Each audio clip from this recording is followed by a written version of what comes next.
Merry Christmas, everybody. We continue in the joy of our Lord's Nativity during this Christmas season. And as I said at the beginning, the blessed feast of the Holy Family of Jesus, Mary, and Joseph.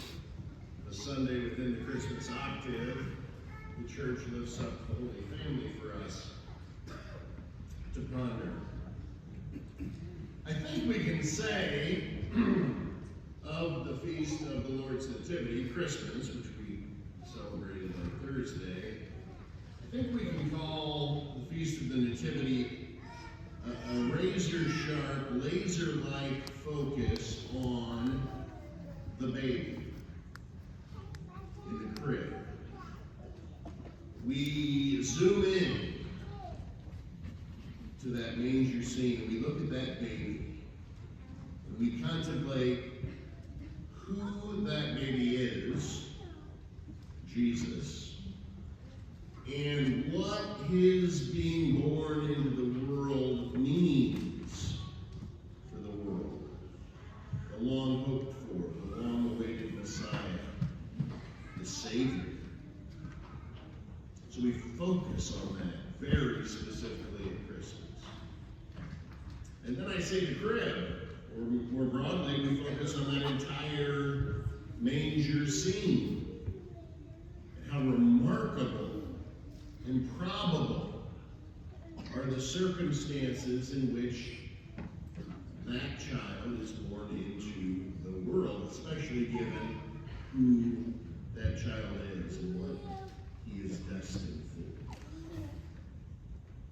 Now, if that's the case, and that's what we focus on in Christmas, then on this Sunday within the octave of Christmas, the church invites us to pull back just a little, to give ourselves a little bit more of a broad view of that same scene. If we pull back a little from the baby in the crib, who do we see? We see Mary and Joseph. And that Holy Family of Jesus, Mary, and Joseph, the church invites us to contemplate on this Sunday in the Christmas octave. Why? Because the Holy Family is the context into which Jesus is born into the world. It's not mere happenstance. Jesus comes into the world in a family. Husband, wife, parents, and child. And that invites us to contemplate the importance of family. If the family is the context into which God's infinite plan was to bring Jesus into the world, it must have import, significance, importance, and it surely does. And if that Holy Family is important, all families we can surmise are important. And indeed, the church invites us to reflect upon the importance of marriage, how integral is married life and family life to the health of the church, certainly, but also to the health of the world. And just as in the Holy Family of Jesus, Mary, and Joseph, things were not always easy. We hear specifically in the Gospel of dangers, threats to the well-being, to the health, to the prosperity of the Holy Family. Certainly in the world in which we live today, there are dangers, challenges, and even threats to the health and well-being of families in the world.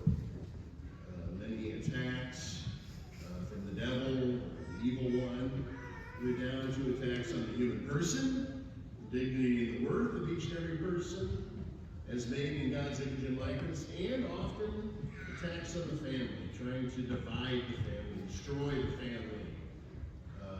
The communists were famous for trying to drive a wedge into families, parents against children, children against parents.